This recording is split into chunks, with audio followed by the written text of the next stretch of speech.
For over 30,000 years, dogs have been protecting humans, from guarding campfires to standing beside soldiers, cops, and correctional officers. After 42 years in the military, police, corrections, and civilian canine world, I've seen dogs do things no machine and certainly no human ever could. Today I'm breaking down 5 odors that I have personally trained detector dogs to find that have had the biggest impact on society and law enforcement. This is Beyond the Leash, the Captain Flynn Method. Like, follow, and share for more content just like this. You know, 30,000 years ago, dogs came into the fire and decided to stay. They've been helping man ever since. They helped them to hunt. They helped them to fight in war.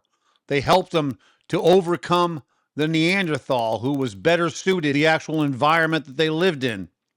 The dog helped humans upon arrival, and they're still helping humans to this very day. Hey, welcome to Captain Flynn's Beyond the Leash. I'm Captain Flynn, your host, and I'm here to tell you the top 5 ways that detector dogs have amazed me in real time. Tobacco. Years ago, smoking cigarettes and tobacco became illegal in the U.S. prison system, both state and federal. Just like in Prohibition, when we made gangsters rich by outlawing alcohol, we made inmate profiteers rich by outlawing tobacco. It became a highly sought-after commodity. Tobacco is oftentimes more expensive in prison than actual drugs. I've seen them hide it in grounds of coffee. I've seen them hide it in peanut butter. I have seen them hide it in a colostomy bag. And still, my dog, a 21-pound English Springer Spaniel named Briar, the wonder dog, found it each and every time. Number 4, electronics.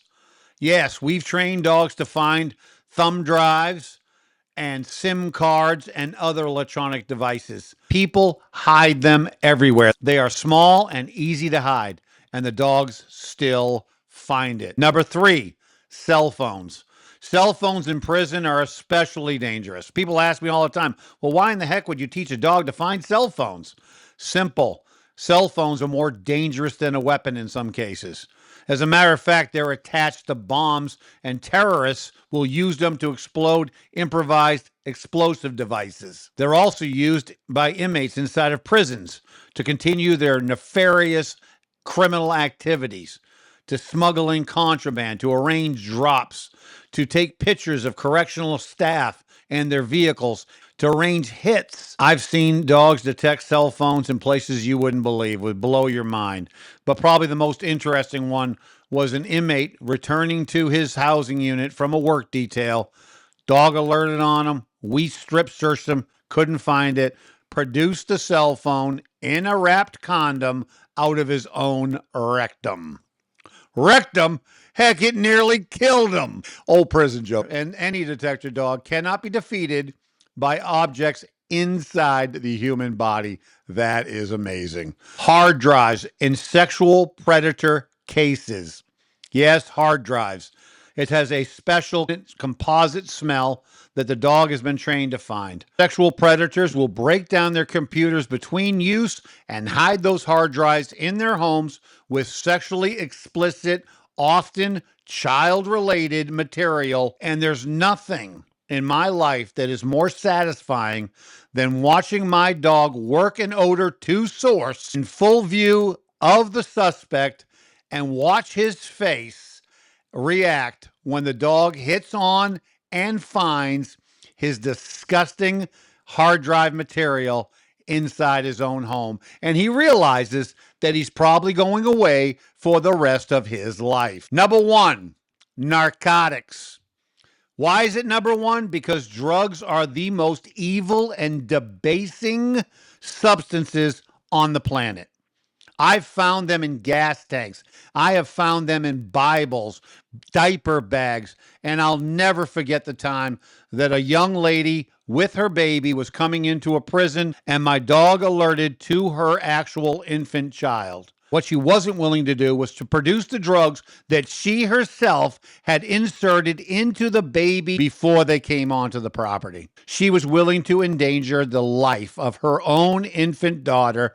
This is how evil the drug trade really is. It degrades everyone involved, stripping them away of their humanity and basic dignity piece by piece.